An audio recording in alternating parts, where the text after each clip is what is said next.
Sampai tertib amar ma'ruf nahi munkar. Baik. Tertib dia nak amar ma'ruf nahi munkar ada tertibnya, tidak boleh sembrono, ada tata caranya. Nombor satu, dengan diri kita dahulu. Kemudian dengan niat yang nak membetulkan orang itu. Kemudian dengan perasaan kasih sayang terhadap orang itu, ya, dengan perasaan kasih sayang. Kemudian barulah dengan cara apa yang sesuainya. Dengan apa cara yang sesuainya. Perlu lembut-lembut, perlu keras-keras, perlu tegas-tegas, ya. Itu cuma namanya itu hikmah. Bukan namanya hikmah itu setakat lembut senantiasa cakapnya. Saudara, saudara, tak semestinya begitu. Kadang perlu tegas, perlu tegas. Kalau dengan cikgu sekolah dengan murid-murid, boleh, murid-murid jangan begitu ya. Oh, nyengklak-nyengklak murid-muridnya semua. Kalau perlu dirotan. Itu semua tu termasuk dalam hikmah. Itu semua dalam hikmah. Kadang kita mendengar perkataan hikmah jadi kita ni ngada-ngada.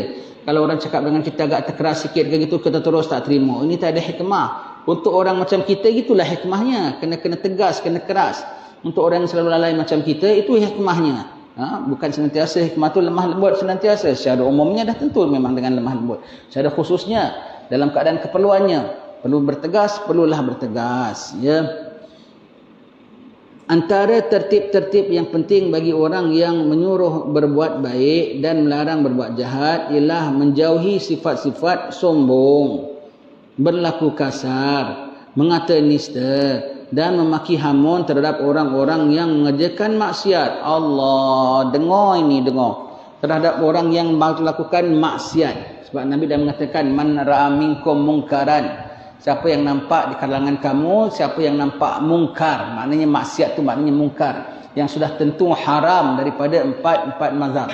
Dan haram tu pun hukumnya tu ada berbagai-bagai. Nombor satu, perkara hukumnya wajib, sunnah, harus, makruh, baru haram yang bawahnya. Yang haram ni yang kita tegur. Yang haram yang tak ada khilaf ulama. Yang masih ada khilaf ulama pun kita tak tegur, ulama tak tegur. Umpamanya kita sembahyang, kita nampak orang sujud kok seluarnya ke bawah. Kita tengok. Boleh jadi dia mazhab Hambali. Walaupun dia budak Melayu kita sekalipun. Imam Hambali bilang boleh terima satu tapak tangan bawah pusat. Kan boleh. Satu tapak tangan. Kalau kita kan kena tutup pusat, tutup lutut kan. Kalau mereka pula satu tapak tangan atas pusat, bawah pusat, satu tapak tangan atas lutut. Imam Hambali bilang boleh. Kalau Imam Hambali bilang boleh, aku tak usah tegur lah, tak payah tegur lah. Ada ulama yang mengatakan boleh. Dia bukan kecil imam. Walaupun kita ni mazhab Syafi'i. Dan budak tu kita tahu pun mazhab Syafi'i. Mana tahu ini hari dia punya perbuatan tu ada perlu ke, ada apa ke, umpamanya, ya. Umpamanya. Budak ini kok sembahyangnya kok songkoknya sampai ke depan gini, sujudnya. Tak sah. Betul. Kalau kita nak tegur pun dengan tahap bukan itu sebagai maksiat. Kenapa? Hanafi bilang boleh. Sebab itu kena sebanyak sedikit tahulah mazhab lain dia. Hanafi bilang boleh. Perlu kita tegur. Itu macam yang ada mazhab-mazhab lain cakap. Kalau kita nak punya tegur pun bukan tegur sebagai tegur melarang maksiat. Sebagai menggalak yang terlebih baik. Maka caranya tidak perlu keras, tak perlu kasar. Dan kalau tak nak tegur pun tak apa. Kalau nak tegur pun perkara baik. Kenapa? Setengah ulama pendapat itu bukan mungkar pun. Confirm mungkar orang minum arak. Confirm mungkar orang laki-laki seluar pendek, perempuan tak tutup aurat. Itu pun nak tegur kena lemah lembut. Itu confirm haram. Confirm haram. Tegur ni pun kena lemah lembut dengan sopan santun. Tak boleh pula segala perkara semua kita hukumkan syirik, kafir. Kalau orang DA ya, orang yang pahaman itu yang suka membidahkan orang keras tau. Dia punya hukum tak ada makruh, tak ada haram, kafir terus. Pergi kubur, baca dekat kubur aja tu, itu syirik tu, menuju kubur tu, kafir. Astagfirullah, kok senangnya dikafir-kafirkan orang. Allah, benda tu kalau ia pun makruh ke? Orang pegang nisan kan makruh hukumnya. Ya, kerana kita pun tak digalakkan. Tapi setakat makruh tak sampai haram. Itu sudah kena puja. Allah, puja tu kalau aku seru dia dan etikad aku mengatakan dia ada power. Itu pun perkara dalaman yang tak nampak. Terus dicap kafir syirik. Itu lebih pada keras tu namanya. Itu lebih pada keras. Tengok orang kuliah lain macam dia tak biarlah dengar. Ada ustaz baru datang tengok. Jangan-jarang kan ajaran sesat. Astagfirullah. Ajaran sesat tu bermakna kan tidak betul lari sama ada lari akidahnya, paling tidak lari syariatnya. Tak betul tu kan maknanya. Itu kau nak menuduh orang tengok aja kau bilang ini pencuri. Pun tak boleh sembarang kau cakap. Kau menuduh orang ajaran sesat. Kau menuduh orang syirik. Allah, itu tuduhan-tuduhan berat tu semua tu. Itu lebih keras daripada keras. Itu lebih keras daripada keras. Kalau kita keras tu saja kita dah tengking orang. Kau taruh tuduhan kafir atas dia, kau taruh tuduhan syirik atas dia, kau taruh tuduhan sesat atas dia tu.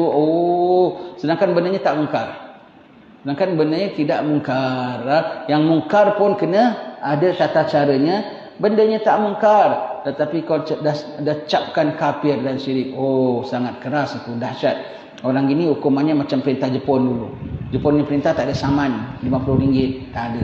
Tak ada jail 2 hari. Terus pancung. Begitulah mereka semua begitu ya. Yang dipancung pula iman kita yang dipancung. Na'udzubillah, hati-hati ya. Itu Nabi bilang akhir zaman orang petangnya mukmin, paginya kafir, paginya mukmin, petangnya kafir. Itulah. Sebab orang kalau mengatakan seorang kafir, sekarang Nabi mengatakan salah satu daripadanya kafir. Tidak yang kau cakap tu kafir, orang yang bercakap tu kafir. Kalau kita mutusami, lu kafir dia kafir lah. Dia orang Hindu. Kalau orang Islam, Haji Saleh, kita panggil Haji Saleh kafir. Salah satunya kafir. Tak betul Haji Saleh kafir, yang cakap tu kafir. Kalau Haji Salehnya tak kafir, bermakna dia orang yang ucap la ilaha illallah. Kau mengatakan siapa yang ucap la ilaha illallah tu kafir. Tak kafir tu maknanya. Kalau dia tak kafir bermakna sembah Allah, maka kau mengatakan siapa sembah Allah tu kafir. Allah, tak kafir tu maknanya. Maka jatuh kepada yang cakap. Na'udzubillah. Pagi-pagi syirikkan orang sana, syirikkan siapa, kafirkan orang sini. Dan kemudian sembahyang zuhur syahadat balik, asyhadu alla ilaha illallah, masuk Islam balik. Malam kafirkan lagi. Allah, begitu ya. Allah, dia punya carahan dia keras sekali ya, keras. Kita tengok kiai-kiai kita, ulama kita atas dasar benar sekalipun pun lembut, pun lunak. Mereka atas dasar yang tak betul pun punya keras. Dan jangan jangan nista ya. Itu kita bilang kita sekarang ni macam-macam pahaman ada. Ada pahaman itu, pahaman ini. Kita nak tahu yang mana yang satu yang betul. Mana satu kita nak tengok yang betul. Untuk orang awam macam kita lah, orang-orang awam macam kita. Sebab dia cakap pakai Quran dan hadis. Quran dan hadis sahih. Betul cakapannya tu, Quran hadisnya betul-betul, tapi orangnya tak betul. Pahamannya tak betul. Jadi untuk orang macam kita tu nak tahu dia ni betul tak betul macam mana. Kita kan kalau dengar yang nama ustaz aja kita respect. Apalagi kalau dia cakapnya pakai Quran dan hadis, lagi kita tak kita tolak. Nak tahu dia betul tak betul macam mana. Kita baru datang satu tempat ke, kita tengok ceramah ni, kita nak ikuti. Anak kita baru pindah dari satu taman. Kita nak pergi tempat rumah taman dia. Nak tengok betul tak betul macam mana. Kalau kita macam mana nak nilai, kita bukan kalau mufti qadi tahulah nak nilai ya. Kalau orang awam macam kita, tengok akhlaknya. Tengok jangan cerca dan nistakan orang dengan apa dicakap dengan perkataan-perkataan yang kesat yang tak baik. Tengok akhlaknya. Nabi kan bawa akhlak. Innama bu'itsu liutammima makarimal akhlak. Nabi kan ada terhadap mukmin, bil mu'minina raufur rahim. Nabi kan adabani rabbi fa ahsana ta'dibi. Terbaik-baik adabnya Nabi kita sallallahu alaihi wasallam, Allah mentakdibkan Nabi. Kalau orang tu akhlaknya bercanggah dengan akhlak Nabi, susah mau cakap. Sebab para pendakwah ni nak membawakan orang kepada akhlak Nabi. Akhlak Nabi nombor satu apa? Iman pada Allah Ta'ala. Maka yang membawa tu mesti kena menunjukkan akhlak. Macam mana nak tunjukkan, nak bersihkan pakai kain kotor? Dia tak boleh. Akhlak kau kotor. Macam mana nak bersihkan akhlak orang? Sebab akhlak tu ibadat, takwa tu namanya akhlak pada Allah Ta'ala. Kau nak bawa orang kepada akhlak, sendiri kau tak ada akhlak. Cakap sana bid'ah, sini kafir. Kucing pun kalau kita marah selalu, dia tahu. Ini wajib ni bengking. Dia tak nak rapat dengan kita.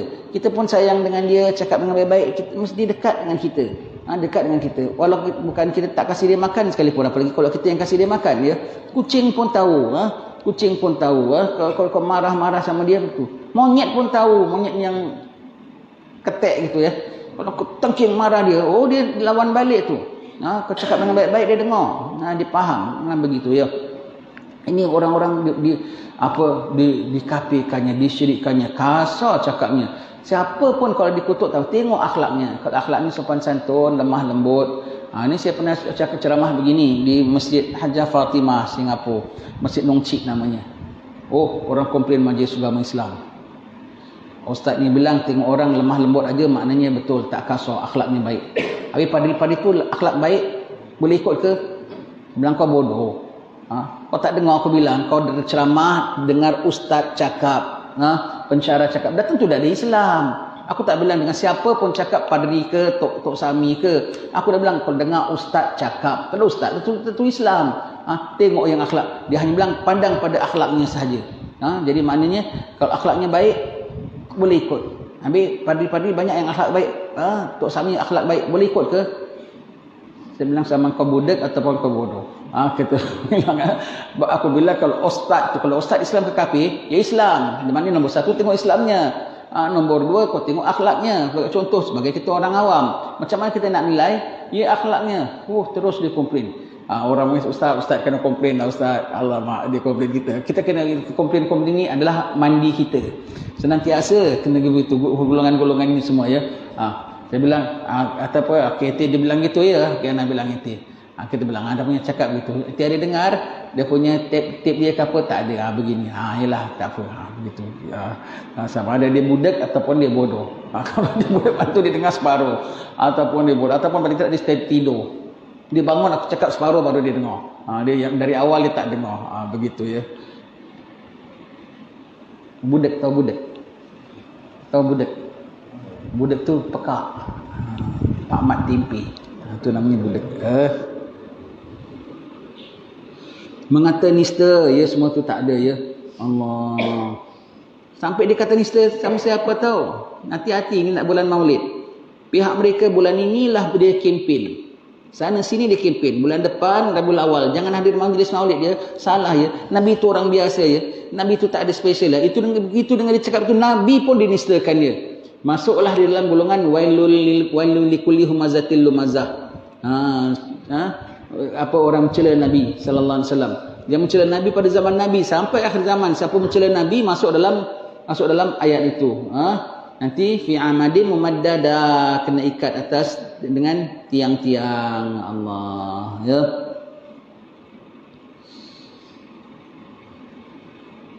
Terhadap mereka melakukan maksiat ya. Dengan maksiat pun kau tak boleh begini. Ini kan pula yang tak maksiat. Ini kan pula yang ziarah kubur digalakkan oleh Nabi. Ini kan pula dia yang baca la ilaha illallah, la ilaha illallah. Kemudian doa untuk orang-orang telah meninggal dunia. Tak payah cakaplah mereka tu. Pokoknya ya. Kalau yang ada maksiat sekalipun nak cakap pun kena elok-elok, dengan kasih sayang ya.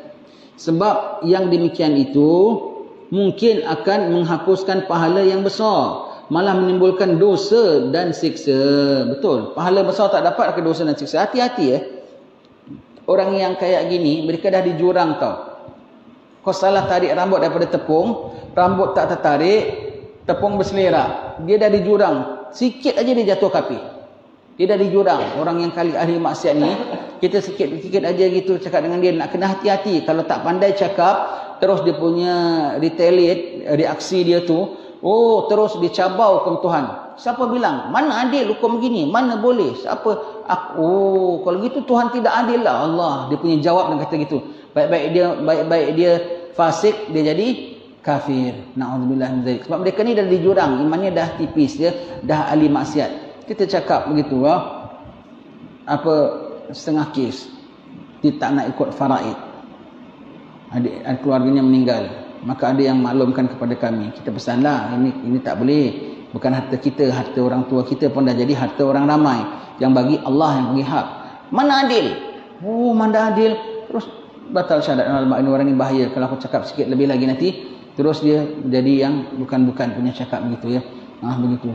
Jadi pernah satu masa dulu, salah seorang mufti Negeri Sembilan dahulu. Sampai dipesankan Pak Bilal yang masjidnya tepi suraunya tu tepi padang. Kalau nak bang maghrib, tolong bangnya jangan kuat sangat. Sebab dia biasa terdengar sendiri. Budak-budak main bola, tahu-tahu Pak Bilal bang, Allahu Akbar kuat, terperanjat budak-budak ni semua. Alamak dah terpekik lah, alamak dah termenjerit lah. Allah. Dan azan kau cakap begitu batal syahadat tau. Azan kita perlikan azan batal syahadat. Walaupun Bilal tu member kita lah. Dia bang, sandar menjerit lah. Sandar melawang dah sandar terpekik lah. Macam tazan lah. Kan biasa orang begitu. Tazan dah panggil. Orang kan dia begitu. Batal syahadat tau. Sebab azan tu syiar agama Islam. Kau perlikan batal syahadat. Si mufti itu pernah terdengar. Budak gitu. Dia bilang kalau bangil lembut-lembut sikit, dia budak-budak ni tak terperanjat. nanti dia keluar mulut dia bukan. Patut kita makin bang kuatkan kan. Ini bijaksana namanya. Ini bijaksana namanya ya. Dia bilang kalau bang dilunakkan sikit, biar budak-budak ni tak terperanjat. Nanti terperanjat dia keluarkan perkataan. Dia main bola tak salah. Main bola maghrib pun hampir maghrib lah. Dia dah sembahyang asar, dia main bola. Dia punya perkataan tu salah, syaitan punya jahat. Tapi dia kiranya lalai lah dekat maghrib. Dia belum dosa pun. Tapi kalau salah taktik, terus jadi kafir budak-budak ni, jadi batal syahadat. Allah, pasal menghinakan azan. Allah, sampai begitu ya. Disuruh lunak ya. Kalau kita kan mungkin nak tengkingkan kan. Itu kelemahan kita ya. Kelemahan kita orang-orang saleh itu kekuatan mereka. Kelembutan mereka tu kekuatan mereka ya. Mereka lembut. Sebab itu orang-orang menerima Islam. Orang menerima Islam, agama baru datang kat tempat sini. Sini dah ada agamanya. Dah ada ketamadunannya. Tapi datang dia tengok lebih baik daripada agama dia. Lebih baik daripada agama dia. Mereka tengok ada pedagang-pedagang ni datang. Ingat dia, yang bawa Islam ke tanah Melayu bukan pedagang-pedagang Arab. Pendakwah Arab. Kalau pedagang naknya dunia, maka akan mewahlah negeri Arab, Hadramaut sana. Sampai sekarang Hadramautnya masih miskin. Ya. Dia adalah pendakwah Arab. Kan beza. Siapa cikgu engkau? Guru aku ustaz. Siapa guru engkau? Guru aku orang jual kain. Kan tak sama. Matlamatnya lain ya. Maka itulah bukan pedagang-pedagang Arab, pendakwah. Dan mereka sambil dagang, bawa kain, bawa apa. Maka sampai di kapal ini sampai pelabuhan, orang-orang tempatan lah yang tolong angkat, tolong punggah. Dia tengok, perhatikan mereka atas kapal. Nakhoda kapalnya dengan anak-anak kapalnya baik, sembahyang sama-sama. Lepas sembahyang kok boleh salaman. Sembahyang salaman. Yang ketua dia ke depan, yang belakang semua sama, ada yang ada pangkat tinggi, ada pangkat rendah juga pun sama staff juga. Tak ada yang pangkat rendah semua, dia punya staff tu pun bagi sama-sama sembahyangnya sedikit sama. Yang pangkat paling besar, paling ke depan satu orang aja. Yang lain pun ada dia punya pangkat-pangkat tinggi dengan orang-orang anak-anak kapal lain, kelasinya semua sembahyang belakang satu staff. Kalau makan satu talam sama-sama. Cara mereka saling bersalaman. Dia tengok nanti nakhodanya kasih ceramah, nakhodanya orang alim. Ketuanya tu kasih orang alim, kasih ceramah, yang lain duduk dengar. Tengok mesra, kok lembut antara mereka ya, kok lembut. Kita pun tak gitu. Tengok agama kita pun tak gitu. Kita sembahyang pun tak boleh sama-sama. Orang pangkat tinggi lain, orang pangkat rendah lain. Tak gitu. Kok kasar. Tengok ini kok bagus dan lembut. Itu menjadi sebab orang masuk Islam. Tengok kelembutannya ya. Kemudian terhadap mereka pun diperlakukan dengan lembut. Sedangkan orang mereka sendiri perlakukan mereka dengan kasar. Ini orang yang datang perlakukan mereka dengan lembut. Tak terpikat hatinya. Masuk Islam terus. Dan dah nampak kebaikan pada grup ini. Berapa banyak pendakwa-pendakwa kita. Sampai jumpa pada raja-raja belum masuk Islam. Terima Islam. Pasal apa? Kelembutannya. Kalau tidak kan nak dipancungnya je kan. Tapi pasal kelembutannya tak jadi nak dipancung, tak jadi nak dianiaya. Kita cerita Habib Ahmad Masyhur bin Taha Al-Haddad. 3 yang barisan atas, 3 dari kanan. Tengok mukanya tu muka penyangak ke muka ulama? Ulama ya. Dia dakwahnya di Afrika. Dia dakwahnya Habib Ahmad Masyhur bin Taha Al-Haddad. Alim-alim ulama ni kan dia hantar ke sana, dia hantar ke sini, gurunya hantar. Dia diantaranya ke Afrika dan didakwahnya dengan orang Afrika. Dakwahnya pakai apa? Pakai muzik gendang. Dia pukul gendang, baca gesidah-gesidah hadat. Kat kafani ilmu rabbi. Ini Afrika pun joget. Orang bilang kalau kau nak test Afrika betul tak betul, kau pukul gendang. Kalau dia goyang tu tu asli. Kalau tak goyang tu maknanya tak asli. Begitu. Jadi di Afrika ni pun joget. Lepas tu dia biarkan aja. Lepas tu, apa kau baca ya? Kok enak gini bunyinya ya? Kok macam itu? Sebab yang itu zikrullah. Lain kesannya. Aku baca begini, aku sebut nama Tuhan aku minta tolong Tuhan aku. Tengok. Minat masuk Islam.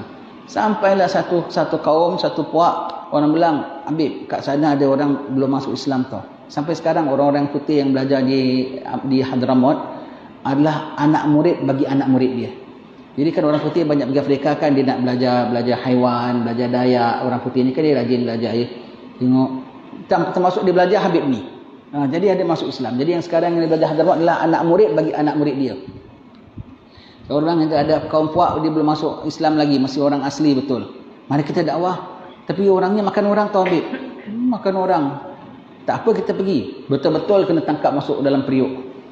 Masuk dalam periuk besar, dah diikat semua, masuk dalam periuk dah dengan periuk dengan bahan-bahan dah siap nak buat sop Habib. Bawahnya dah kayu-kayu dah siap. Tinggal nak nyala je. Dah malam dia punya Dayak-Dayak ni dah mentera-menterakan dia dengan tombaknya. Agaknya lagi tu ya. Macam cerita kartun lah betul. Dah gitu, tengah malam rajanya datang. Rajanya datang dengan permaisurinya. Wah, mereka pun sembahlah apa semua gitu ya. Kita dengar cerita macam dalam filem tau. Mereka datang. Kita tengok muka Habib ni, muka orang saleh. Dia tengok kok lembut hatinya. Raja ni. Kenapa datang sini? Apa pasal kau, siapa kau? Kenapa datang sini? Dia bilang lah, dia pakai terjemah. Aku datang sini nak ziarah kau, saudara aku, nak tengok budaya kau, nak saling kenalan. Cakapnya baik pulaknya. Tengok apa manfaat kita. Kau nak belajar pada kami, nak tengok kami. Pasal dia tahu ni kan orang hutan kan ya. Cakapnya baik. Sebutkan begini, sebutkan agamaku. Dia ni dengar, naik minat. Pasal lemah lembut, tengok wajahnya. Wajahnya je lunak. Agaknya wajahnya, wajah patut dipukul tak? Kan gitu ya. Tengok, raja ni bilang, dah. Mari kita jangan makan dia. Kita makan benda lain. Mari kita jangan makan dia. Dah keluarkan dari periuk. Dia, malam ni jadi tamu kami. Jadi tamu terus. Bincanglah tentang pahaman kamu. Bincang, hidup kami gini, cara hidup kami begini. Bincang. Ini rajanya bertanggungjawab. Kalau begitulah wahai tetamu kami, pada malam ini aku nak engkau bawa aku dan beserta orang-orang aku keluar daripada kehidupan gelap ini kepada kehidupan yang sebenarnya. Nak kehidupan yang sebenarnya, kehidupan Islam, syahadat seluruh kaum termasuk Islam. Lembut, dengan wajahnya lembut, cakapnya pun baik. Tidak lepaskan aku orang-orang apa tak berguna punya Dayak. Dayak makan orang ke hapi. Tak ada, dengan lemah lembut dia cakap, dengan steady dia cakap. Dia pun tengok tak nampak ganas orangnya. Terus dia ambil. Satu lagi Habib Muhammad bin Ahmad Al-Muhdar, guru kepada bapaknya Habib Ali Batu Pahat. Orang Londo kan bengking-bengking ya. Dan orang kita pun dengan Londo tu apa? Belanda. Apa namanya? Londo. Dengan orang-orang Londo tu kan orang kita asyik nak nentang aja kan. Tak sukalah pik-pik orang. Tapi Habib ni lemah lembut. Dia boleh keluar perkataan tau. Orang ni siapa? Dia nampak Habib kat pekan. Orang ni siapa? Muka dia tak macam yang lain. Yang lain semua orang Londo tu geram. Orang dengan senjata, standby, orang nak nyerang dia je ya. Muka dia tak macam orang lain. Muka dia tak muka penipu. Dah ada muka saja. Itu perkataan siapa sebut? Itu perkataan orang kufar sebut terhadap Rasulullah. Aku pandang wajahnya bukan wajah wajhin kadzab, bukan wajah penipu. Orang keluarkan balik pada cucunya. Orang kafir cakap pada Rasulullah, orang kafir cakap pada cucu Rasulullah. Ini bukan wajah penipu. Dengan wajahnya, dengan senyumnya, dengan orang kafir pun sampai Belanda jadi lunak dengan dia. Mudah urusan dakwah dia begitu ya. Satu lagi Habib Omar bin Hafiz. Dua dari kiri bawah. Habib Omar bin Hafiz masih ada orang ni semua. Kita ni semua murid dia lah. Tuan-tuan semua murid dia. Dah belajar sama dia, alhamdulillah ya. Habib Omar bin Hafiz first time pergi England. Dekat airportnya tu, pegawai pasportnya tu tengok muka dia, tak periksa, welcomekan dia. Dia pun mana tahu dia Arab atau cakap orang putih. Welcome, come in, welcome to Britain. You have nice stay over here. Macam-macam dia lalu-lalukan. Dia pun ambil, tengok dia kasih pasport. Orang kasih dia balik pasport, dia pun jalan. Pegawainya tahan, nanti dulu. Tengok, bertanya pegawai, kau belum cap pasport dia? Belum cap. Macam mana? Kenapa kau tak cap pasport dia? Pasal aku tengok wajahnya bukan wajah pendusta. Sama perkataannya keluar. Orang berakhlak dengan Rasulullah, nampak wajahnya, wajah jujur tu orang nampak. Sampai macam kita bilang macam terpukau dengan wajahnya tu orang salih ya. Terpukau dengan wajahnya gitu. Oh, minta maaf gitu, minta cap masuk balik. Lepas itu ini orang ni cari tanya kawan-kawan yang orang Islam ke airport, siapa yang datang itu hari itu? Siapa yang datang? Oh, tu daripada Hadramaut, Yaman, ulama gini. Aku ingin nak jumpa dia sekali lagi lah. Hadir kuliah Haji Umar, jumpa terus bawalah aku dalam agamamu. Masuk Islam terus orang putih ni. Allah, dengan wajah aje. Muka-mukanya tak mencereng, cuma orang kafir muka mencereng. Oh, macam mana nak ikut agamanya? Mencereng jenggureng. Allah, tahu mencereng tu apa? Mencereng tu serius. Jenggureng tu lagi teruk lagi sikit. Begitu ya. Begitu ya Allah. Mukanya lunak, tengok mukanya pun orang dah terpikat. Apa lagi cakapnya? Apa lagi cakapnya? Allah. Sekolah dia tu macam-macam yang datang tau. Kalau sekolah Rubat Tarib tu memang sekolah apa institusi ilmu lah. Dia masuk ada tapisnya. Sekolah dia siapa orang yang kayak kita gini pun boleh masuk. Orang putih lagi dah dengan tattoo, pakai topi cowboy datang. Tak ada satu yang marah. Yang belum masuk Islam pun nak tengok. Lama-lama masuk Islam, lama-lama tukar. Banyak banduan-banduan daripada Meksiko semua masuk Islam daripada tangan murid-murid dia. Lepas tu datang Hadramaut. Datang Hadramaut. Allah, begitu ya. Semua baik. Akhlak ya, akhlak mendakwah.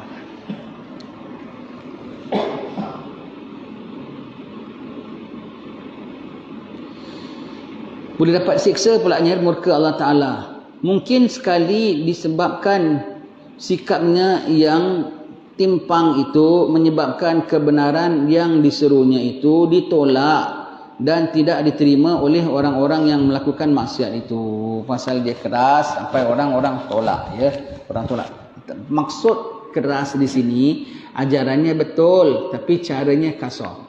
Tapi kalau orang yang apa nakkan kita dalam arti kata orang jahat pulanya yang nama lunak ialah apa? Salah mereka kau bilang betul. Itu namanya pada mereka lunaknya begitu. Pada orang saleh lunak ialah apa yang aku cakapkan tetap betul. Tapi cara penyampaiannya tu lunak, penelunak. Bagi orang-orang jahat maksud lunak ialah apa? Salah aku kau kena bilang betul. Betul aku kau kena puji. Itu baru lunak namanya. Itu tak boleh. Tidak masuk lunak ialah salah kau pun aku bilang betul, aku tak boleh mention, aku tak boleh sebut. Itulah baru lunak. Aku sebut aja kau dah bilang, oh ni kasar ni, tak betul ni. Itu tak betul. Kita tak bukan begitu sampai tahap begitu. Tahap lunak ialah betul tetap betul, salah tetap salah. Cuma cara penyampaiannya saja ya. Tapi kalau sampai kalau bagi orang-orang yang tak mau menerima, maksud dia yang nama lunak ialah salahku kau tak boleh sebut. Itu namanya menegakkan menang basah. Baik. Lantaran itu hendaklah ia memelihara diri dari segala sifat-sifat yang tidak baik itu. Bahkan hendaklah ia bersifat pembelas, lemah lembut, pengasih, merendah diri dan bersopan santun. Allah Subhanahu wa taala yang boleh memberi taufik dan membantu, dan kepadanya kita letakkan kepercayaan dan penyerahan diri. Betul ya? Yang mengubahkan orang ialah Allah, bukan kita. Kita pakailah cara yang terpaling baik mungkin. Yang mengubah hati orang ialah Allah Ta'ala. Baik. Sebagai penutup, saya suka menyebut di sini bahawa pada permulaan karangan saya ini, saya membicarakan sedikit sebanyak tentang perkara atau tugas amar ma'ruf nahi munkar, iaitu ketika menghuraikan firman Allah Ta'ala, wal takum minkum ummatun yad'una ilal khair wa ya'muruna bil ma'ruf wa yanhauna 'anil munkar. Artinya hendaklah ada di kalangan kamu satu umat yang menyeru kepada kebajikan dan menyuruh kepada kebaikan dan mencegah daripada kemungkaran. Awal dia dah sebut bab ini. Sekarang sebagai penutup dia ulang lagi sikit Imam Haddad ini ya. Baik. Nanti kita lepas bab ini kita akan masuk apa yang lebih besar lagi. Dakwah juga dalam arti kata jihad. Dan jihad ini kita bilang ya, orang kufar paling tak suka dengan kita cakap jihad. Kalau kita sebut perkataan jihad aja dia bilang ni teroris. Jihad aja nak gaduh. Bukan. Nanti kita ulang lagi. Perkataan jihad bagi kita satu perkara yang mulia. Kalau mulia, perkara yang mulia. Dah mulia, bukan membunuh orang. Bukan nak mengamuk dengan orang. Ada syaratnya, ada adabnya, ada tata tertibnya. Mereka tak kasih orang sebut perkataan jihad sebab itu akan membangkitkan semangat orang untuk gaduh, untuk apa semua. Bukan. Umat Islam bukan begitu. Jihad dalam arti kami ialah jihad satu benda yang mulia sekali. Benda yang paling mulia, menegakkan kalimah Allah, ya, menegakkan kalimah Allah. Dan bukanlah orang Islam tu pembunuh, bukanlah orang Islam tu pemberontak, bukanlah orang Islam tu sifatnya apa, pengganas, bukan sekali. Kau tengok bab yang sebelumnya ini, iaitu apa, dakwah pun nak kena lemah lembut. Itu prinsip kita, ya, dengan akhlak Nabi sallallahu alaihi wasallam. Baik, barangkali kami telah mengulangi lagi perbicaraannya di sini, ya, kerana sesuai dengan tempatnya dan supaya para pembaca merasa puas dan cukup dengan huraian mengenainya, sehingga berkesan dalam hati dan dapat diambil berat oleh segala anggota badan. Ya, sesungguhnya perkara amar ma'ruf, iaitu menyeru berbuat baik, nahi mungkar, melarang berbuat jahat. Ingat ya, bukan hanya kena buat baik saja ya, bukan hanya menyeru orang buat baik saja ya, cegah mungkar pun wajib ya. Tidak cukup kita adakan majlis-majlis, kuliah-kuliah dan ceramah-ceramah, perlu ada gerakan-gerakan untuk mencegah maksiat. Pantau, tak payah selidik-selidik, siasat-siasat, ngintip-ngintip. Depan mata terpampang macam-macam maksiat kau nampak depan mata, tak boleh didiamkan. Mesti adakan apa gerakan-gerakan untuk paling tidak menegur saudara begini, saudari begini, ya. Dijelaskan. Tidak semua tanggungjawab kita tu semua ya. Kalau untuk orang awam macam kita, setakat apa? Setakat benci dalam hati. Mesti nampak, mesti benci. Paling-paling tidak dalam hati mesti terkesan. Tak boleh nampak macam buat bodoh saja. Mesti ada tergerak dalam hati kita, terkesan dalam hati kita. Cari jalan untuk menasihatkan kalau boleh. Tapi biasanya kalau sudah sampai tahap sekarang, sebab itu ulama ya, tahap mereka berbeza-beza. Apabila sudah sampai akhir zaman, dikecualikan, diharuskan tidak dakwah secara terbuka. Ya, senyap-senyap di balik tabir. Kerana apa? Bahayanya sangat. Begitulah kalau kita sebut satu perkara, cakap saja, boleh jadi tengkarah, boleh jadi gaduh, boleh disalah artikan. Maka paling-paling tidak dalam hati dahulu, dalam hati dahulu. Yang ada lebih kuasa, yang ada lebih upaya, kena tahap yang lebih tinggi lagi, gerakan lebih tinggi lagi. Kalau tidak nanti jadi kurang ajar umatnya. Kalau tak ada nahi mungkar, lantaran mungkar jadi kurang ajar terhadap agama Islam. Jadi tak umpamakan, bukan di hal dia saja tahu, sampai dia mengajak kepada yang lain, hak yang lain untuk jadi baik diragut oleh mereka dengan sifat buruk mereka. Maka jadi bobrok masyarakatnya. Adalah suatu perkara yang perlu diperpanjang pembicaraannya serta diulang-ulangkan keterangannya, disebabkan teramat pentingnya perkara itu dalam agama. Betul? Penting sekali amar ma'ruf nahi mungkar ini ya. Jadi orang tahu hukum, orang tahu halal, orang tercegah daripada yang haram dan tidak tersebar luas. Dan sangat besar manfaatnya bagi kaum muslimin yang senantiasa memerlukan kepada bimbingan dan tunjuk ajar dan keterangan dalam pembicaraan itu ya. Lepas itu diulang-ulang jadi kita ingat ya. Terutama sekali pada zaman ini, zaman dia, zaman kita, zaman dia, negeri dia tak ada perkara gini. Zaman dia 400 tahun dulu, negeri dia Hadramut sekarang pun tak nampak perempuan, semua tutup. Tak ada dengar muzik-muzik kumandang pun. Begitu Hadramut. Kiai tok-tok negerinya, orang ahli ibadat belaka. Jadi zaman ini, zaman kita di negeri kita, yang dia cakap ini orang-orang wali-wali ini dia punya pandangan jauh. Di balik zaman pun dia seolah-olah boleh nampak ya. Di mana kami senantiasa mendapati ramai orang telah melalaikan tugas menyuruh berbuat baik dan melarang berbuat jahat ini. Zaman dia dah sebut gitu, apalagi zaman kita. Banyak orang yang maksiat-maksiat tau. Yang ngerti tak nak tegur tu satu masalah juga. Yang maksiat dah tentu maksiat. Yang tak buat baik, buat jahat dah tentu salah. Yang masalah lagi satu ialah apa? Yang mengerti tak nak tegur. Sebab itu melarat-larat. Jadi masalahnya bukan setakat yang buat maksiat. Yang masalahnya bukan setakat yang tak buat baik. Yang tak buat baik satu cerita, yang buat jahat satu cerita, Yang tahu tak nak mengajak dan tak nak menegur, satu cerita lagi, masalah lagi besar. Pendakwahnya pun perlu didakwahkan. Sebab itu disebut kena ulang-ulang perkara ini penting ya. Tanggungjawab. Kalau semua melepaskan macam enau dalam belukar, keluarkan pucuk masing-masing. Allah, semua hal dia sendiri. Mesti kena jadi macam awar dengan tebing, saling kuat menguat antara satu sama lain ya. Padahal mereka tidak punya uzur yang munasabah untuk meninggalkannya. Kalau kita mungkin uzur sebab keterbatasan kita. Bagi orang yang ada upaya tidak ada uzur. Tidak ada uzur. Tidak ada uzur. Macam-macam benda kau boleh buat orang taat. Cuba buat orang taat kepada Allah Ta'ala. Dan tidak rugi pula jika melaksanakan tugas itu. Maka dengan sebab niat itulah kami mengulangi lagi perbicaraannya di sini. Sedang tiap-tiap amalan itu harus disertai dengan niatnya. Iaitu niatnya apa? Mengingatkan orang. Allah punya perintah. Wal takum minkum. Hendaklah ada di kalangan kamu. Hendaklah itu maknanya wajib ada di kalangan kamu. Orang yang menyuruh buat baik dan cegah buat mungkar. Baik. Sedang tiap-tiap amalan itu harus disertai dengan niatnya. Dan Allah akan mengganjari setiap orang menurut niatnya masing-masing ya. Jadi niatnya masing-masing, niatnya untuk biar para pendakwah gerak, para pendakwah laksanakan tanggungjawab niatnya ya.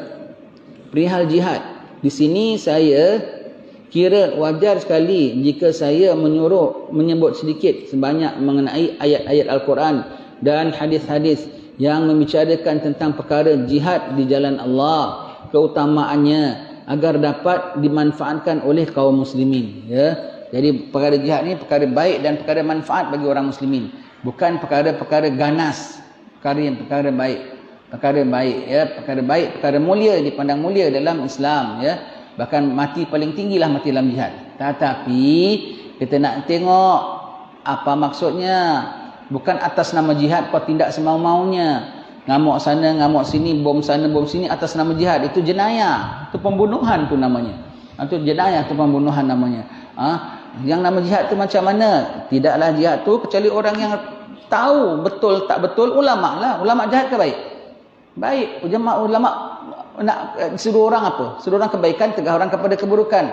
Kok sampai dia bilang kena tindak? Bermakna tindak tu dah sampai tahap perlu diambil tindakan. Maka jadilah perang jihad. Yang ijtihad bukan orang sembarangan. Yang ijtihad bukan sembarangan ya. Dan keperluannya, tujuannya pun bukan sembarangan. Semua tu dengan atas dasar keimanan dan ketakwaan ya. Semuanya itu masih dalam syariat lagi. Bukan setakat suka-suka nak sikit-sikit jihad sabilillah. Tidak ya. Tidak begitu ya. Wallahu a'lam bissawab. Insyaallah kita sambung pada pertemuan akan datang. Bismillahirrahmanirrahim.